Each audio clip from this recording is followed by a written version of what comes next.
Se você está buscando a paz interior, se libertar e curar os traumas sem medicação, isso é para você.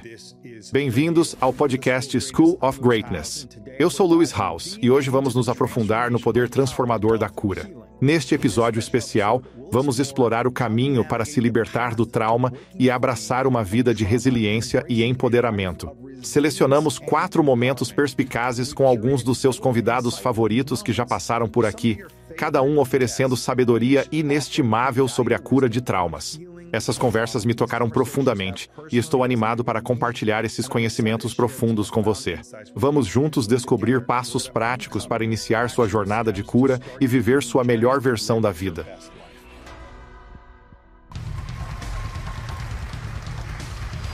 Tem sido tão incrível. O ano passado foi um evento transformador, mudou minha vida. O time é incrível. Meu nome é Lewis Howes, muito obrigado por estar aqui. Antes de adentrarmos na entrevista de hoje, quero lembrá-los sobre o Summit of Greatness, nossa conferência anual que acontecerá em setembro em Los Angeles, com David Goggins, Dr. Joe Dispenza e muitos outros palestrantes incríveis. Serão muitos participantes ao vivo, com quem você pode se encontrar e fazer network. E pode ajudar a transformar sua vida. Não deixe de clicar no link na descrição para os ingressos. Mal posso esperar para te ver no Summit of Greatness, aqui em Los Angeles.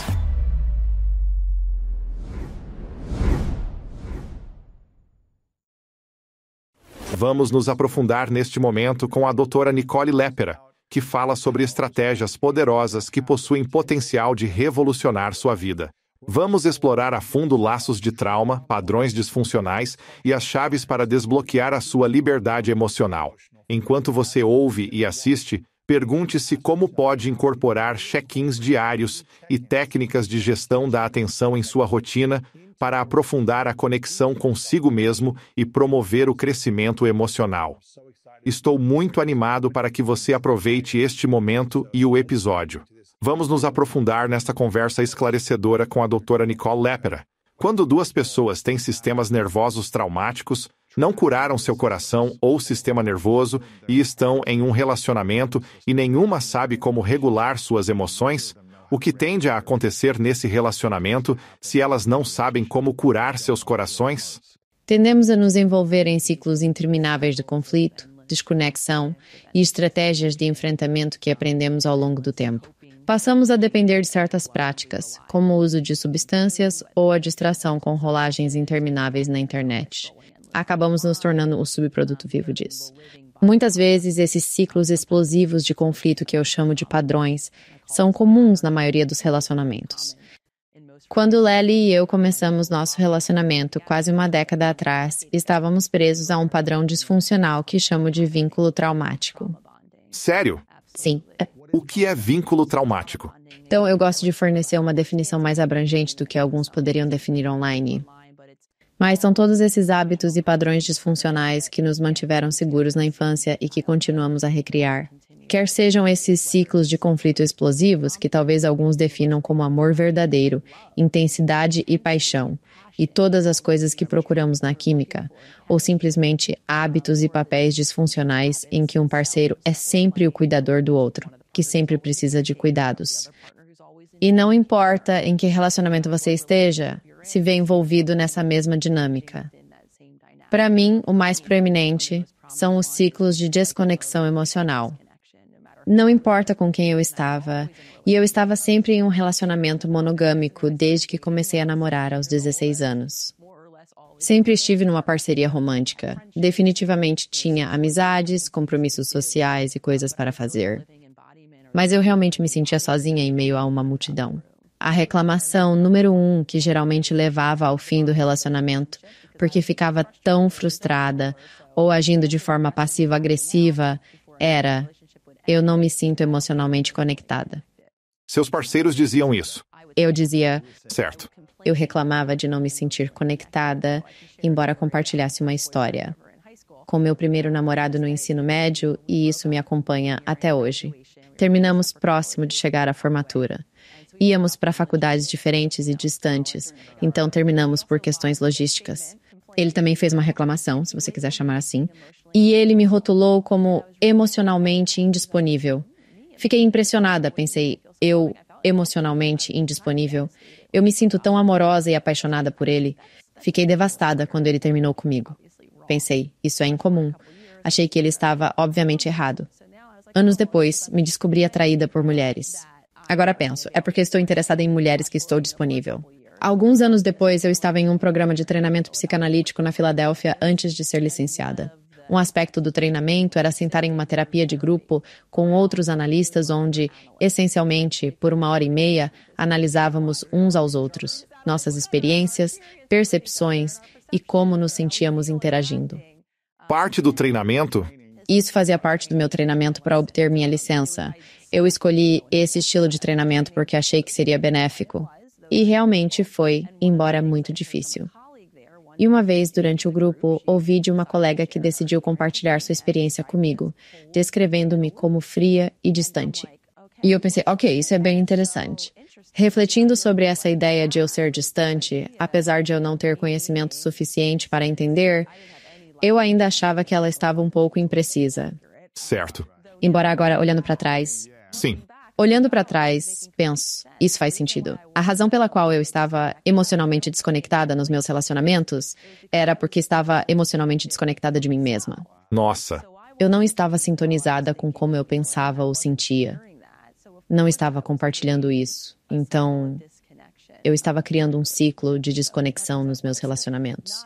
Por mais que eu não quisesse concordar com essas duas avaliações, de muitas maneiras elas eram precisas. Quando você chegou a um ponto em que disse, ok, mesmo que eu não ache que esteja emocionalmente desconectado, o padrão está mostrando que estou. Outros estão me avisando que estou em colapso. Relacionamentos não funcionam. Você sabe, qualquer desconexão que eu tenha das pessoas, o padrão está me seguindo. Então, ok, eu vou olhar isso seriamente, o que você fez para quebrar esse ciclo. No seu livro, Como Ser o Amor que Você Procura, você fala sobre quebrar ciclos. Como você quebrou esse ciclo? Como soube que você tinha algo a quebrar e que precisava encontrar soluções ou ferramentas para melhorar essa conexão emocional em vez de desconexão? Comecei a procurar por mim mesma, porque sim, o feedback de outras pessoas pode ser útil, mas nunca sugeriria que você se limitasse ao que outra pessoa diz sobre você. Finalmente comecei a aceitar isso. Comecei a dizer, se eu continuar a ouvir isso e sentir isso da perspectiva consciente, sempre irei meio que reconhecer a consciência ou aprender a nos observar nesta conversa e relacionamentos como primeiro ponto de ação. Então comecei a prestar atenção e avaliar, Nicole, quão conectada você está? Quão presente você está em qualquer momento? E à medida que comecei a me checar durante o dia, quer definir um alarme no telefone para isso, colocar lembretes onde passa regularmente, ou até estabelecer um horário durante o dia, enquanto tomo café ou quando estou lendo o jornal, este será meu momento de fazer esse check-in. Quanto mais regularmente eu verificava onde estava minha atenção, mais eu percebia que ela estava totalmente distante. Realmente, eu poderia estar conversando com alguém. E enquanto estou aqui falando, eu estou pensando, talvez, sobre o que vou responder a seguir, ou estou completamente em outro lugar. E quanto mais eu verificava e percebia essa desconexão, mais então eu construía sobre esse passo de consciência. Porque sempre há 2 passos para mudar. Tornar-me consciente de que estou desconectada era apenas metade da jornada. Logo, eu tinha que começar a fazer essa escolha, de me reconectar comigo mesma. Nossa! Para mudar o foco da atenção repetidamente, dos pensamentos em que estavam consumidos ou até mesmo de preocupação com outra pessoa. Estou mais sintonizada com a pessoa à minha frente do que com como me sinto estando diante dela? E quanto mais eu exercitava esse músculo, mais eu conseguia me reconectar com o que meu corpo estava fazendo em qualquer momento. Quanto tempo levou para praticar isso?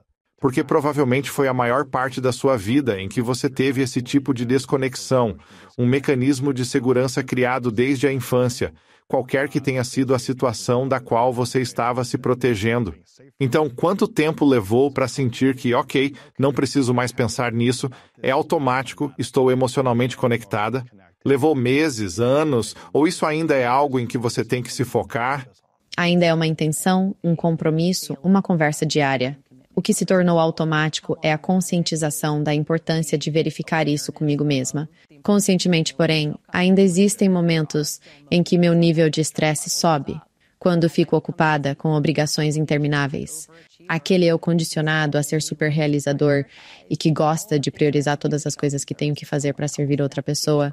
E isso começa logo de manhã, quando sei que tenho e-mails, sei que tenho associados para cuidar, sei que tenho um livro para editar ou qualquer outra coisa em que eu esteja trabalhando. Então, é um compromisso diário, em vez de priorizar todas as coisas que fazemos, ou todas as coisas que eu poderia fazer, realmente criar tempo, começando pela manhã, para me sintonizar com meu corpo físico, com o que ele sente a qualquer momento, para dar a ele o que precisa, seja movimento, alongamento, descanso, ou apenas um momento consciente para estar comigo mesma. E há momentos em que não faço isso.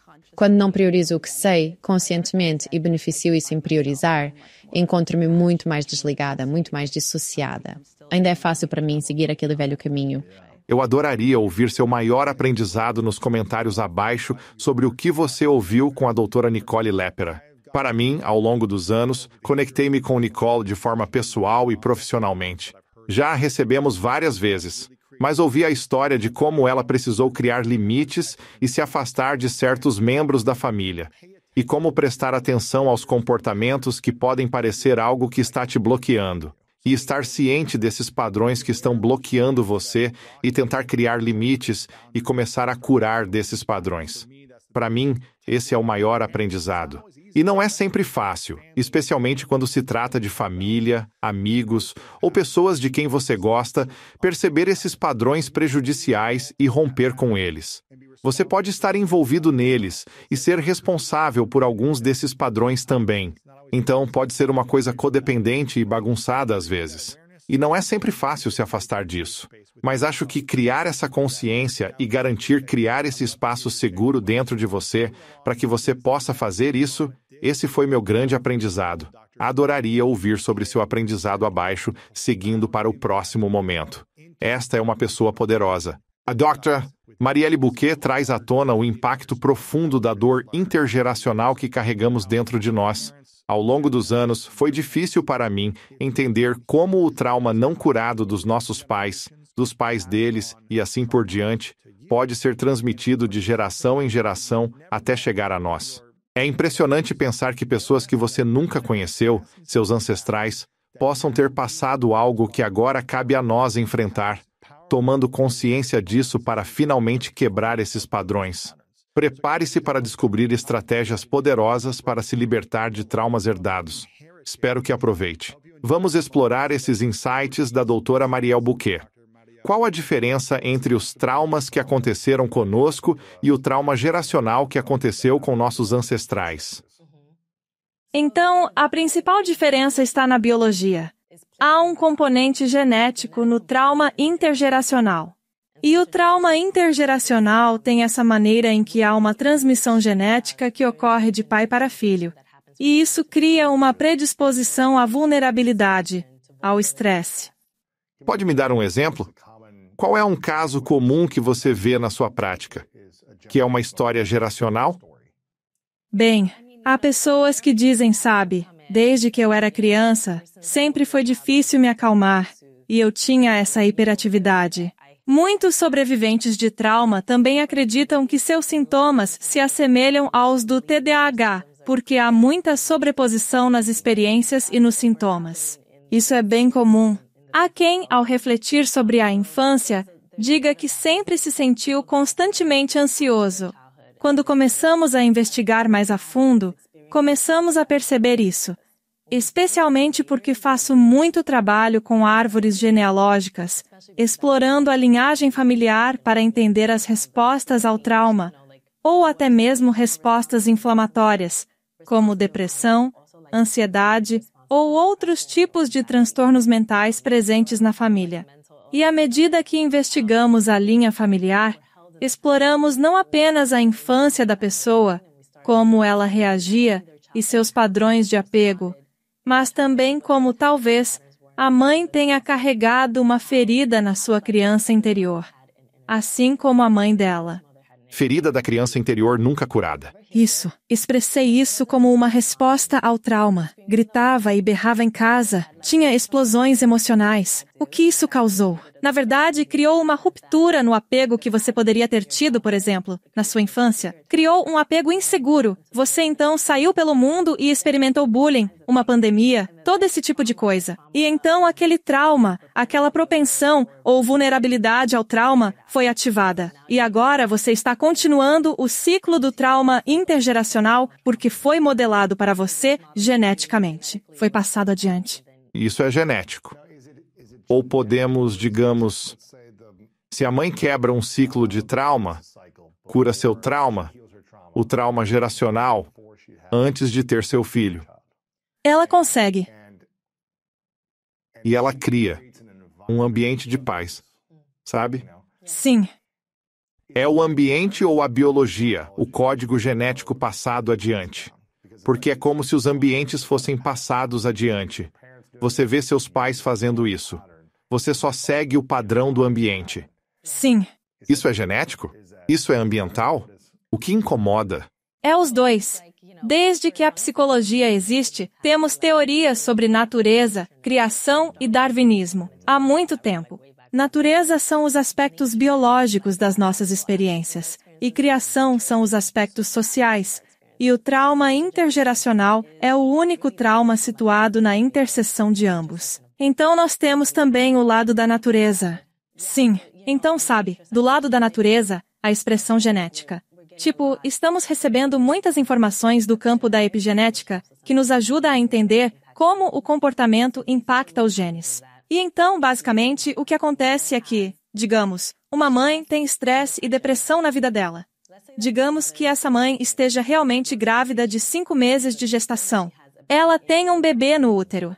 E porque ela está com 5 meses de gestação, esse bebê também já tem todas as células sexuais precursoras que terá para a vida toda, independentemente de ser homem ou mulher, ele já tem essas células. Então a mãe experimentou trauma crônico a vida inteira. E porque isso se tornou a norma, os genes dela se reexpressaram. Então, os genes dela disseram, ok, é assim que as coisas são. Somos um corpo estressado. E porque os genes dela agora estão dizendo que estamos predispostos ao estresse, isso está sendo passado para o bebê no útero, na verdade, na concepção. Nossa. Então, o bebê é concebido com genes predispostos ao estresse. E porque ela está estressada enquanto está grávida, todos aqueles hormônios do estresse, principalmente o cortisol, estão sendo passados para o bebê no útero. E as células precursoras estão também absorvendo muito desse ambiente de estresse. Então, você tem 3 gerações em um corpo geneticamente passando a vulnerabilidade ao estresse, mas também a parte social, o estresse da mãe. Sabe como ela tem todas essas coisas acontecendo? Ela é predisposta ao trauma. Ela tem todas essas coisas acontecendo em volta dela enquanto ainda está grávida. Ambiente ainda é estressante. Sim. E assim, todo mundo nessa linhagem de 3 gerações em um só corpo está experimentando estresse. São apenas 3 gerações ou é cada geração que teve isso? Bem, é um pouco do fenômeno quem veio primeiro. O ovo ou galinha quando se trata de trauma intergeracional. Quem começou? Mas ilustro isso porque é mais fácil ver que talvez tenha começado com a mãe. Talvez tenha sido com ela. Talvez tenha tido um trauma extremo e houve uma reação. Certo. E pelo menos. Agora podemos ver de onde a linha genética começou do ponto de vista do trauma. Dessa forma, você está carregando o peso de múltiplas gerações de trauma nos seus genes. Isso pode se tornar sombrio e pesado se você realmente colocar ênfase nisso. Como quebramos esse ciclo de uma vez por todas, de modo que nenhum desses traumas fique conosco e não o passemos para nossos filhos? Definitivamente tem que ser uma reforma total do sistema para a maioria das pessoas. Tem que ser uma integração de práticas holísticas nas nossas vidas diárias. Todo dia. Como prática diária. Todo dia. Não podemos vacilar porque temos que pensar no que desfazemos. Não estamos apenas desfazendo décadas de trauma. Décadas experienciadas. Sim, você está desfazendo tudo. Você realmente precisa ter um renascimento. É como um renascimento espiritual, psicológico, emocional, do sistema nervoso, na minha opinião. Sinto que já passei por alguns na última década, há 10 anos, me abrindo sobre o trauma do abuso sexual. E nos últimos anos, lidando com todos os relacionamentos íntimos, Nunca os enfrentei até alguns anos atrás. Sinto que tive que emocionalmente e espiritualmente morrer, de certo modo. E psicologicamente também, acho. Com certeza, sim. Deixar queimar e depois reconstruir das cinzas, psicologicamente falando. E é um processo contínuo. Não estou dizendo que terminei ou algo assim, mas é como uma jornada constante de voltar aos diferentes estágios da infância, curando cada estágio e integrando essa idade ao meu eu atual. Assim, há uma integração completa e cura de cada memória diferente da minha vida. Foi uma resposta traumática, e tem sido uma jornada bonita que me permitiu ter paz e harmonia por dentro, algo que nunca tive até realmente há 10 anos. Eu não comecei a sentir isso, mas somente alguns anos atrás, quando comecei a sentir mais e mais paz por dentro. E isso me permite novamente ver o mundo de forma diferente. Não estou dizendo que não sou desencadeado por coisas, mas me permite ver e dizer, ok, isso é ruim. Como posso comunicar conscientemente o que quero mudar? Não de um estado reativo, sobrecarregado, estressado, traumático, do qual sinto que realmente não se consegue fazer muita coisa. Não, você pode reprimir as coisas, se anestesiar e ainda assim conseguir funcionar razoavelmente bem. Mas isso tudo vai voltar, porque ainda está em modo de sobrevivência. Você não está prosperando. Você não cria uma vida abundante para si mesmo quando está tendo uma resposta traumática, está? Não, de forma alguma. Acho que a abundância vem de poder mergulhar nas profundezas da sua alma. Adoro que você esteja falando do ângulo psicoespiritual, porque opero a partir de um ângulo holístico. Muito do trabalho que faço é mente, corpo, espírito, e a paz espiritual é essencial, porque não é apenas sua conexão com um poder superior, é também sua conexão consigo mesmo. Quando você está desconectado do seu verdadeiro eu autêntico, não está vivendo abundantemente. Sim. E se queremos abundância geracional, então temos que nos aprofundar em tudo o que está lá. Encarar os desafios de frente. Sim, e acho que se você tem resposta do sistema nervoso a muitas coisas, você está constantemente em modo de sobrevivência. Sim. E é difícil criar em abundância. É difícil sonhar a partir de um lugar de sobrevivência. É difícil criar algo bonito a partir desse lugar. Isso faz muito sentido de uma perspectiva biológica. Quando estamos em uma resposta do sistema nervoso, é o modo de sobrevivência em um sistema nervoso crônico geral. Então, nosso sistema nervoso é projetado para realmente fazer com que, sempre que estamos em luta, fuga, paralisia, submissão, qualquer função não essencial, tipo funções de órgãos, funções corporais, até mesmo a região cortical do cérebro, tudo isso é um pouco desligado. Desse modo, se você está falando sobre mudar pela alquimia e criatividade, todas essas coisas, elas requerem muita estrutura cortical, como manifestação das coisas que você quer, realmente requer que você entre na sua mente criativa. E se o seu cérebro cortical não está funcionando plenamente nas formas, é porque está em modo de sobrevivência, você realmente não vai alcançar essa realização. Uma das coisas mais loucas que aprendi foi que até 7, ou, segundo alguns estudos recentes, até 14 gerações podem viver em seu corpo. Os traumas, as dores, as coisas que os prenderam poderiam estar vivendo no seu corpo agora. Confira nas notas do programa abaixo para assistir ao episódio completo e ver as ferramentas exatas que você pode usar para romper com esses traumas geracionais. Mas uma das coisas que ela falou é sobre cantarolar. É como entrar no seu corpo, percebê-lo. Cantarolar permitirá que você se acalme, algo rápido que você pode fazer apenas cantarolando e acalmando seu próprio sistema nervoso, porque muito disso vai levar tempo. Não vai acontecer da noite para o dia, mas essas são algumas ferramentas de autocontrole que você pode aprender. Cantarolar é uma delas. Você pode conferir a entrevista completa também na descrição abaixo para mais informações, mas quero ler seus pensamentos. Qual foi a sua maior lição desse momento? Compartilhe nos comentários abaixo. E neste próximo segmento, o neurocirurgião Dr. Rahul Jandial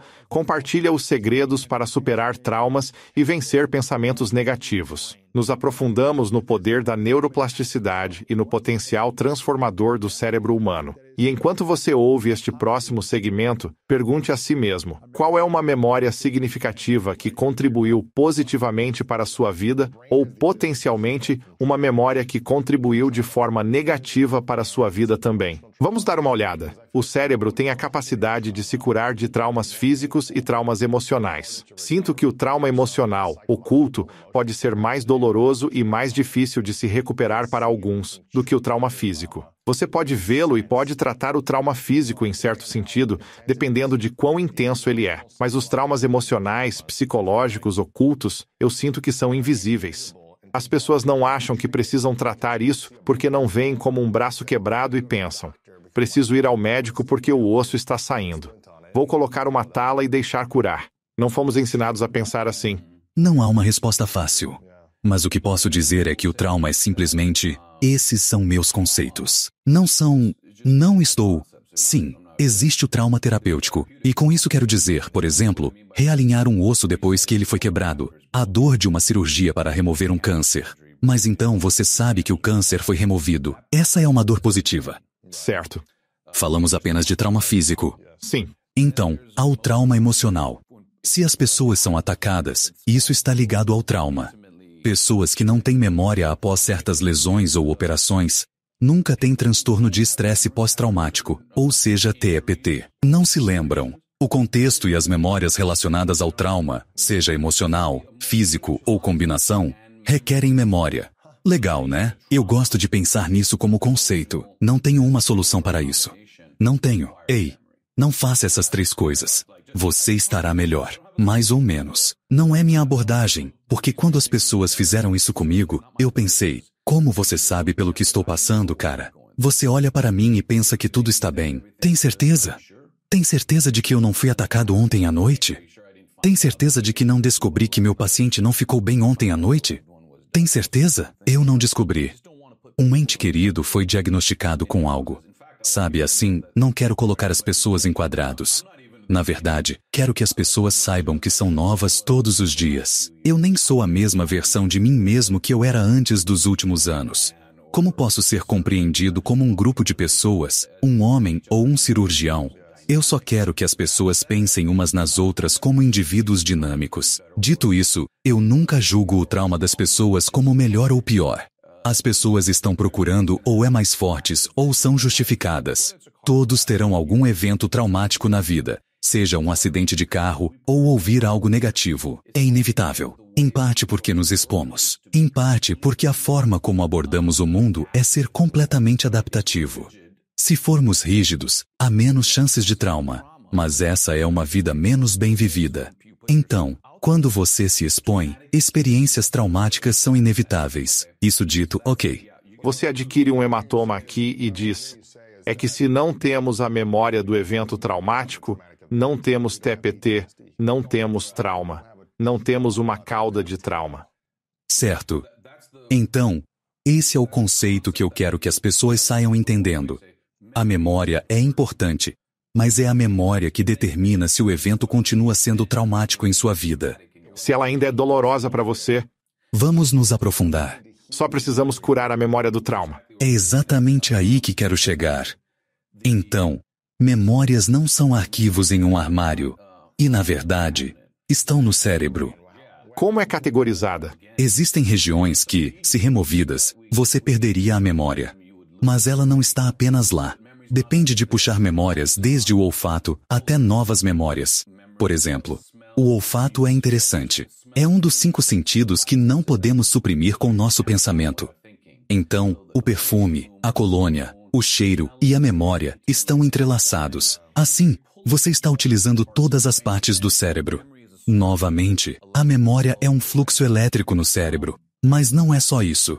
É maleável e moldável. Só porque você tem uma memória hoje, não significa que aquela experiência, boa ou ruim, permanecerá boa ou ruim. Nosso ânimo positivo agora pode se tornar negativo. Nosso ânimo negativo agora pode se tornar positivo quando olhamos para o nosso dia a dia. Sério? Então, quando você vê a memória desse jeito, você diz: espera aí, eu fui atacado ou machucado ou algo realmente me traumatizou. E quando eu penso nisso, quando eu sinto aquele cheiro, quando eu vejo aquela cor, eu fico traumatizado de novo. Eu fico tenso. Tenho estresse, medo e ansiedade. Então, o contexto emocional de uma memória é o que você pode mudar. Você não quer demência. Você não quer apagar a memória, porque isso é um problema diferente. Sim. Você não quer bloqueá-la, mas o que você quer fazer é mudar o contexto emocional ligado àquela memória. O que acontece? Se você ouve isso de pessoas traumatizadas, na infância, onde bloqueiam a memória, Eles lembram quando vem à tona. ressurge neles. É muito intenso, mas eles reprimiram, bloquearam, anestesiaram, viciaram, ou qualquer nome que você quiser dar. Leva ao vício. Sim, exatamente. Então o que acontece? Eu não sei. Eu não sei muito sobre a parte de crianças porque é um espaço diferente. E eu quero ficar onde me sinto realmente confortável com o que tenho lido e aprendido. Então, contexto emocional e memória para adultos no ambiente certo, com a pessoa certa, tem suas técnicas. Você pode realmente trabalhar o trauma da memória e da experiência indo a certos terapeutas que ajudem você a ficar melhor com isso. Para processar a memória. Sim. Só para aliviar a dor emocional. Certo. E diminuir o trauma emocional. Então você pode dizer, por exemplo, sim, eu estou apenas trazendo exemplos do meu mundo. Quando eu fui diagnosticado com câncer, isso é um evento traumático. E então você vê meus pacientes, você os vê ao longo do tempo, de diferentes maneiras. Quando eles dizem, eu fui diagnosticado com câncer e fiz isso, a expressão facial deles é diferente ao descrever mais tarde do que era imediatamente após receber o diagnóstico. Então, isso é um exemplo da vida real. Não precisa ser todas essas coisas relacionadas à violência e tudo mais. Claro. A experiência traumática de um diagnóstico de câncer e como os pacientes lidam com isso imediatamente. E depois você os vê meses, anos depois. Eu ficaria um desastre, certo? Eu seria tipo, ok, isso é, eu não conseguiria lidar. Mas eles, surpreendentemente não. A maioria deles aguenta. Eles se vestem, vêm para seus exames de 3 meses. O que para mim seria uma experiência traumática a cada vez. Esse cara vai me dizer que o câncer voltou ou se espalhou. Quero dizer, pense sobre isso. Como receber essa notícia? Nada no seu correio ou e-mail. Eu tenho que ir para ouvir essa notícia assustadora de novo. Mas de alguma forma, eles aguentam. E é aí que, entre a vida e a morte, eu aprendi tanto com eles que é possível enfrentar experiências traumáticas. Não estou dizendo que você, como indivíduo, pode. Não estou dizendo que eu posso, mas você olha para um grupo de pacientes com câncer, e a maioria deles aguenta, vive, segue em frente após experiências emocionais muito traumáticas, assim como a experiência física da dor do câncer e da cirurgia de câncer. Essa é a lição que quero que todos repassem em suas mentes quando estiverem lidando com seus próprios desafios. Sempre fico fascinado por diferentes tipos de especialistas, pessoas que entendem o mundo de uma maneira diferente, especificamente quando se trata de trauma. Se você conseguir encontrar alguém que já fez mais de 1000 cirurgias cerebrais, que já entrou no cérebro de 1000 pessoas, pode haver alguma sabedoria aí. Aqui está um neurocirurgião e neurocientista falando sobre como precisamos estar conscientes desses padrões. Precisamos identificá-los, estar conscientes e processar essas coisas. Não podemos apenas estar cientes e deixar essas coisas nos machucarem, deixando o trauma, emoções e pensamentos continuarem a nos afetar negativamente. Precisamos estar conscientes disso e depois processar essas coisas. Precisamos criar regulação emocional, que ele também menciona na entrevista completa que fizemos. Você pode conferir nas notas do episódio abaixo. Mas qual foi o seu principal aprendizado daquele momento com o neurocientista e neurocirurgião? Me avise nos comentários. Para encerrar este episódio, temos um próximo momento marcante com ninguém menos que Dizzy. Agora, Dizzy, se você não sabe quem ele é, possui uma poderosa história. Neste segmento, ele compartilha como redefiniu sucesso encontrando paz interior ao invés de riqueza material. É um indivíduo com uma infância muito traumática, lidando com várias coisas diferentes. E ele compartilha sua história de superação de adversidades, desde traumas até colaborações com Jay-Z, Kanye West e Rihanna. Ao ouvir Dizzy e sua jornada além da riqueza material, pergunte a si mesmo: Como você pode redefinir o sucesso em sua própria vida para priorizar a paz interior e o crescimento pessoal? E, novamente, algo para pensar. Além disso, só porque você ou outra pessoa é capaz de criar um sucesso externo incrível, não significa que tenha liberdade interna. Não significa que sentem paz emocional. Não significa que têm amor por si mesmos ou que não estão lutando internamente. Só porque você pode conquistar externamente, não significa que descobriu internamente como encontrar essa paz. E eu acho que isso é o mais importante aqui. Como eu estava perseguindo coisas minha vida inteira, tentando superar o sentimento de não ser suficiente e fugindo dos traumas do passado. Essas coisas, até que eu as enfrentasse e processasse, continuavam aparecendo na minha vida. Então, novamente, apenas mais um exemplo aqui. Vamos dar uma olhada. Paz interior, paz emocional e autoconfiança. Enquanto também sabe que as pessoas que você cresceu você está perdendo amigos para a morte ou para a prisão, e isso ainda está acontecendo hoje. Como você se sente? Paz, calma e confiança. Administrando um negócio, administrando sua vida, viajando com sua esposa, seja o que for, como você sente essas coisas? Eu sinto paz porque sei que, quando tudo estiver resolvido, meus filhos saberão que o pai deles foi um grande homem. Eu sinto paz sabendo que não há marido melhor que eu. Você entende? Eu sou esse cara. Porque é algo pelo qual me esforço. Eu queria essas coisas. Sei que quando se trata de minha cultura, não há ninguém mais verdadeiro que eu, porque não sou rapper. Eu sou um profeta na minha mente. Estou aqui para compartilhar o que aprendi e sei, na esperança de mudar e salvar vidas, porque é a única coisa que posso fazer agora. Você pode me dar $1 bilhão. Vou viver a mesma vida. Quero ajudar mais, mas ainda serei a mesma pessoa. Para mim, é como se eu conseguisse paz ao saber que agora tenho bons amigos com quem posso construir. Acabei de perder meu companheiro e o outro perdeu seu primo. Mas houve uma época em que, como homens negros, não podíamos conversar sobre nossos sentimentos. Agora estou em um círculo de pessoas. Posso dizer a eles. Todos nos reunimos e falamos sobre isso, e eu não estou julgando ninguém. Não era assim. Eu costumava manter todos os meus sentimentos trancados e lidar com isso sozinho, o que me fez sair da zona de conforto para encontrar respostas, o que foi ótimo. Mas agora posso ligar para um dos meus irmãos e dizer: Ei, cara, meu amigo, descobri que o sobrinho dele morreu, e no dia seguinte, o primo do meu outro amigo morreu. Agora eu tenho que fazer essas ligações, e as ligações são intencionais. Ei, mano, se você precisar processar isso, você só precisa sentar. Você quer fumar um charuto? Vamos conversar, sabe? E isso é um tipo diferente de paz. Porque agora eu tenho uma saída. Então, o que me dá paz? Na época eu comecei a ter mentoria por alguns motivos. Bishop Jakes e John Maxwell também. Recebi John aqui, ele é ótimo. Robert Greene. Robert é incrível. Tony Robbins, você escolhe. Este é meu círculo. É meu grupo. Para mim, essas são pessoas que posso procurar para me ajudar a processar coisas.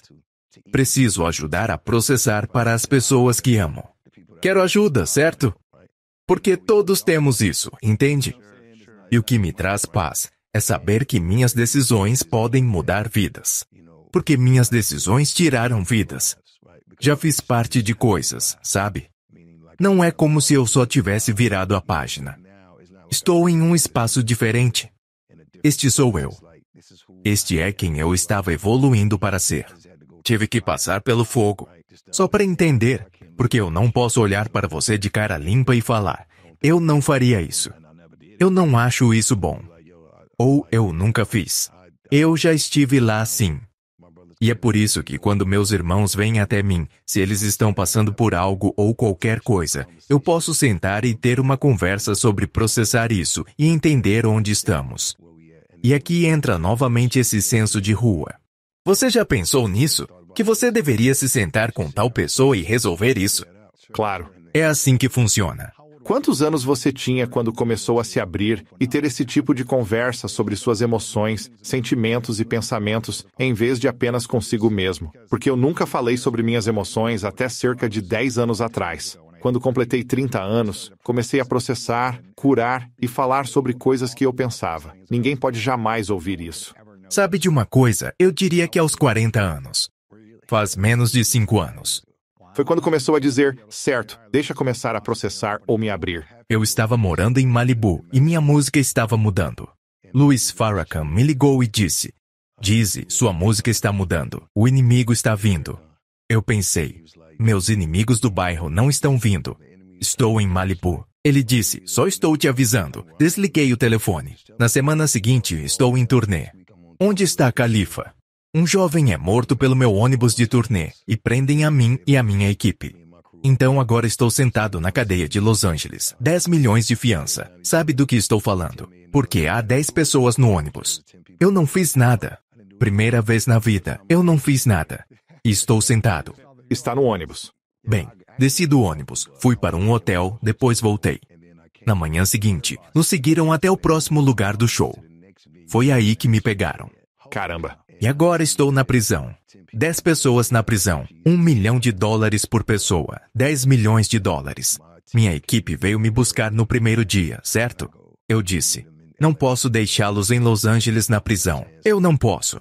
Então, deixe-me descobrir como tirar todos e sairemos juntos. Tirei todos sob fiança. Ainda tínhamos que ir ao tribunal. Eu tive que pagar por todos os voos de ida e volta daqui para a corte, o que fosse. Agradeço a minha advogada. Ela arrasou. Mas uma última vez, eu contava com as pessoas que eram do meu círculo para garantir que minha família estivesse bem. E quando eu cheguei em casa, ninguém tinha feito nada. E eu fiquei, porque me esforcei ao máximo por todos. Pago por coisas que não têm nada a ver comigo. Não são da minha conta, certo? Fiquei devastado, porque pensei, e se fosse o fim? Vocês não vão garantir que meus filhos estejam bem? Vocês não vão verificar a mãe da minha filha? Vocês vão fazer essas coisas. Já fiz isso por vocês, certo? E eu não estou apontando dedos. Estou apenas dizendo, sei o que eu faria, certo? Foi aí que aprendi que não posso pôr minhas expectativas em ninguém. Eu tenho que fazer o melhor para mim, porque me sinto completamente sozinho. Então foi isso, cortei tudo. Foi aí que comecei minha missão. Um dos meus parceiros de negócios e eu sempre costumávamos conversar, tomar vinho e fumar charuto. Ele me perguntou o que eu queria fazer. Respondi que queria trabalhar com imóveis. Ele me apresentou a um corretor e comecei nesse ramo. Isso deu certo para mim. Queria também trabalhar com bebidas. Então, foi isso que fizemos. Pensei, por que não faço isso na vida? Liguei para Robin Green. Fomos ao Los Angeles Athletic Club, nos sentamos e tomamos chá. Eu fiz 7 perguntas a ele, e ele começou a me dar esse jogo para John Maxwell, que veio e casou eu e minha esposa. Nossa. No quintal. Incrível, não é? Um dos meus melhores amigos, o John, me dá essa percepção. Eu comecei a seguir em direção à luz, sabe? Porque queria uma perspectiva diferente, sem ninguém ao redor para dar a deles. O T.D. Jake, mesma coisa. Não estou apenas dizendo isso. Essas são pessoas estabelecidas. Esses são homens que prosperaram em suas vidas e comunidade. Queriam compartilhar algo comigo que eu não tinha acesso. Isso foi o que me fez começar a me abrir, entender, ficar em paz e fazer todas essas coisas. Agora sei que está tudo bem. Minha nossa. Então, 5 anos atrás, quando você enfrentava um desafio ou... Deixa eu adicionar mais uma coisa. Conheci minha esposa no set quando fui participar do programa dela. Porque ela trabalha na televisão e estava promovendo um álbum no qual eu estava trabalhando. E eu disse ao meu publicitário, eu vou me casar com essa mulher. Mas eu sabia que precisava trabalhar em mim mesmo. Certo. Então, esses são os 5 anos que me organizei. Voltei e falei, estou pronto para você. Caramba. Sim? Você a conheceu há uns 5 anos atrás? Sim. Uau. Então. Isso é fascinante porque você abriu mão de todas aquelas pessoas na sua vida naquela época? Não vou dizer que abri mão, não foi fácil, mas nos afastamos e coisas começaram a acontecer diferentemente. Não queriam seguir o mesmo caminho. Sim. Naturalmente, eles não vão gastar tanto tempo quanto você. Sim, então as coisas ficaram loucas por um tempo. Cara, As pessoas não gostam de ver outra pessoa mudar e fazer diferente, especialmente se você conhece essa pessoa há muito tempo. Bem, eles querem que você seja o antigo você, porque isso os deixa confortáveis. O novo você deixa as pessoas desconfortáveis. Para mim, senti que a decisão mais difícil que tomei na vida, ao tomar pequenas decisões, foi andar sozinho. Quero dizer, para começar, como a motivação surgiu. Nos meus primeiros 3 álbuns até The Recession, eu tinha tanto remorso de sobrevivente e estava em um lugar tão ruim. Eu estava bebendo tanto, você não acreditaria. Eu tinha 120 quilos. Minha pele estava ruim. Pensava que iria para a prisão o tempo todo. Estava só. Todo mundo ao meu redor começou a ser indiciado. Então, eu só estava esperando. Está chegando, pensava. Se eu e você estamos saindo e você é indiciado, eu penso, esse é meu camarada. Certo. E era tudo isso, muita música. E por que eu era tão forte e direto? Eu queria ser ouvido na minha mente e pensava, vou embora. Esta é minha única chance. Concentrei-me na música e coloquei tudo nela.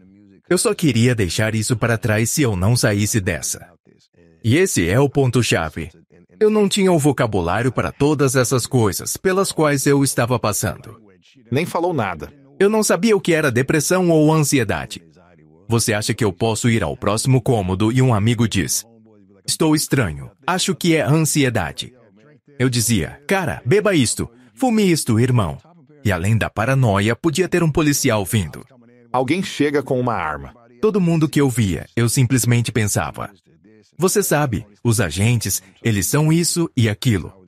Havia muita coisa acontecendo.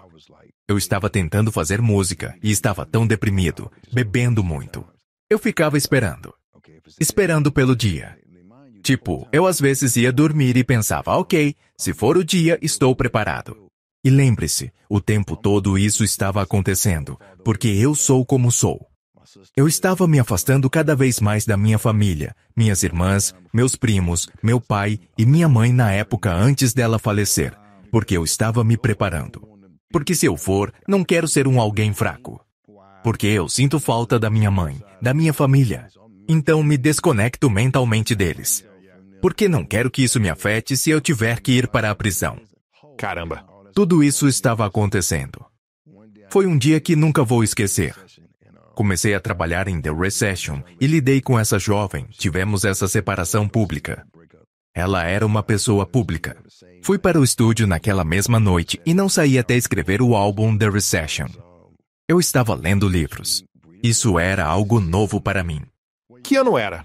Era quase 2008. Estava lendo livros, assistia às notícias, estava malhando. Agora estou na academia. Não sei malhar. Não gosto de ser mandado. Então não queria um treinador. Agora vejo vídeos no YouTube. Sabe o que estou dizendo? O YouTube foi meu melhor amigo.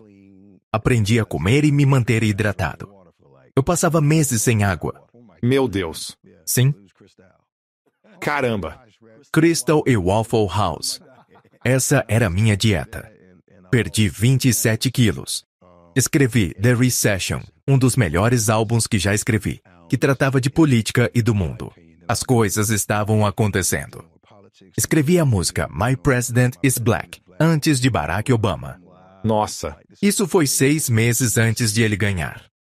Então, ele ganhou, o que fez a música ficar mais famosa. Eu tinha colaborado com o Kanye West. Esse foi o primeiro verso dele desde que a mãe faleceu. Agora eu estou fazendo shows. E quando eu fazia meus shows, eram gangsters e traficantes bem na primeira fila. Agora só tem mulheres na frente. Sério? Vou e faço meu primeiro show da The Recession Tour. Estão olhando para a gente? Sim. Faço o show, saio no palco e tudo começa a voar. Pergunto ao segurança. O que você vai fazer? Ele responde. Chefe? Eu. O que está acontecendo? Ele. São sutiãs e outras coisas. E eu penso, oh meu Deus. Calcinhas e sutiãs. E a partir desse ponto pensei, posso ser melhor e parecer melhor. Foi aí que entrei em cena. Foi a primeira vez, no meu terceiro álbum, que eu disse, você é uma estrela legítima. Você tem que sair e fazer o que tem que fazer, sem se preocupar com o seu passado. Você tem que ser o que você quer se tornar. Foi aí que eu me senti meio brega. Essa foi a primeira vez que me senti digno. Porque antes eu achava que era sorte. Estou vendendo discos. Não é o tipo de dinheiro que estou acostumado. Vamos falar sobre isso. Quanto tempo isso realmente vai durar? Você nem é realmente um artista. Então, sabe, você pode escrever um álbum de sucesso e ser talentoso e não conseguir escrever outro. Muitas pessoas fizeram isso. Então agora estou começando a processar isso. Porque penso, certo, consegui um. O que acontece agora? Então agora estou tentando ficar no estúdio, mas não estou vivendo a mesma vida que vivia quando escrevia, porque estou em transição. Então estou vendo as coisas de forma diferente. E ninguém quer ouvir isso. Então, o que você vai fazer? Quantas pessoas no negócio da música com quem você interage realmente acreditam que são dignas de amor, paz e sucesso? Eu realmente não consigo falar porque, para mim, eu sinto que sou apenas um homem adulto. Eu não me incluo nisso. Não que eu tenha qualquer desrespeito, mas é como se eu fosse um clube de golfe cheio de pessoas bem-sucedidas. Funciona assim. Eu até poderia querer jogar golfe, mas não quero estar no grupo dessas pessoas que estão jogando. E eu acho que é difícil conhecer alguém quando eles não se conhecem a si mesmos. É difícil, sabe? Porque eles estão vivendo quem eles acham que são, quem as pessoas disseram que eles são. Uma identidade falsa. Pois é. Você não pode conhecê-los porque usam um nome inventado por eles mesmos. E não estou dizendo que algum deles seja uma pessoa má, mas é quase como ir a uma luta livre. Você tem que saber que o coveiro não é o coveiro em casa. Entende o que eu estou dizendo? Você tem que saber isso. Mas eu acho que isso é diferente, porque eu sou o Dizzy em casa. Eu sou o Dizzy todo dia. Isso não tem nada a ver com a música. A música só aconteceu de fazer parte do que eu faço. Então, a música. Você mencionou isso antes. Você nunca tentou ser músico, artista ou rapper. Você não estava tentando. Eu amei a música, sabe? Essa era a questão, porque eu aprendi. E falo sobre isso no livro, pois aprendi muito com Tupac, que tinha moral e valores antes mesmo de eu saber o que era isso. Ele defendia algo, era um revolucionário. Eu não sabia que você podia ter uma opinião sobre essas coisas. Está vendo o que estou dizendo? Ele morreu por isso. Tipo, qual é a diferença entre ele e qualquer outra pessoa assassinada? Ele morreu pelo que acreditava, e as coisas nas quais ele acreditava deram a pessoas como eu um tipo de bússola moral. Porque eu sabia que não podia fazer aquilo. Porque o Pac disse que não podia fazer. Então eu sabia que não deveria fazer aquilo, porque ele disse que fizeram isso com ele. E foi assim que comecei a extrair coisas da música. Eu amava a música e ouvia Tupac, Master P e 8Ball and MJJ. Não ouvia a música apenas para curti-la. Ouvia tentando encontrar a palavra, a mensagem. E é por isso que amo tanto a música. Não estava tentando ser músico. Honestamente, eu estava tentando ser empreendedor antes de saber o que era empreendedorismo, porque eu via caras como Master P e Cash Money fazendo isso em alto nível. Eles viviam uma vida louca, e eu estava correndo atrás para conseguir o mesmo. Comprei carros de luxos Lexus e Rolex, e fui conhecido por isso. As pessoas sabem que, se você me conhecesse antes, eu tinha o carro do ano. Eu tinha o melhor relógio. Eu tinha isso tudo. Isso foi antes da música, certo? Mas esses eram os empreendedores. E eu pensei, bem, eu posso fazer isso. Eu só preciso encontrar algum talento. Então estava tentando ser a gravadora e descobrir o talento. Eu estava lidando com os caras da Flórida e ganhando algum dinheiro nas ruas. Eles tinham uma gravadora que estavam construindo. Fomos para um tipo de spring break para pretos em Daytona. Tinham os Winnebagos, carros com adesivos, camisetas. Eu pensei, posso fazer isso. Voltei para a Geórgia, comprei um estúdio, fui para o bairro e consegui artistas. Não eram bem artistas, mas eram parceiros. Sabe como é? Consegui artistas. Colocamos todos para dentro. Meu amigo estava comigo e tentamos fazer discos e nossos nomes conhecidos. Mas as coisas não saíram como planejadas. E então as acusações vieram. As pessoas começaram a ir para a prisão, e assim por diante. E agora ficamos presos nesse estúdio sem artistas, e todo mundo dizia, bem, olha, você realmente viveu isso. Você devia falar sobre isso. Nossa. Eu estava um pouco reservado porque me sinto bem aqui. A última coisa que eu quero fazer é ir para lá e parecer brega, né? Porque eu realmente não tenho talento. Não estou escrevendo músicas todos os dias. No entanto, quando voltei à minha infância, e minha esposa vai me matar por contar isso. Mas havia uma garota na minha turma quando eu estudava no Havaí. Ela era diferente de tudo ou qualquer outra coisa. E eu pensei, uau! Porque eu nunca tinha visto alguém assim. Primeira vez fora da periferia. Então comecei a escrever poemas para ela. E quanto mais eu escrevia, meu pai dizia, o que você está fazendo? Eu respondia, outro poema. Ele dizia, cara, qual é? Mas eu escrevia poemas para ela todos os dias. Então, ela acabou se tornando minha melhor amiga e namorada. Mas eu percebi que a maneira como eu consigo me expressar quando escrevo era algo especial ali. Porque você está sentindo o que eu quero que você sinta. Obtendo o resultado. Sim. Estou com você agora. Entende o que eu digo? Estamos conectados, certo? Quando comecei a colocar minha vida em palavras, isso se tornou terapêutico. Agora eu penso, lidei com isso. É trauma. Uau. Passei por isso. Como superei? Agora estou colocando isso na minha música. Por isso que ela sempre foi sobre motivação, inspiração. Como posso te ajudar com minha dor?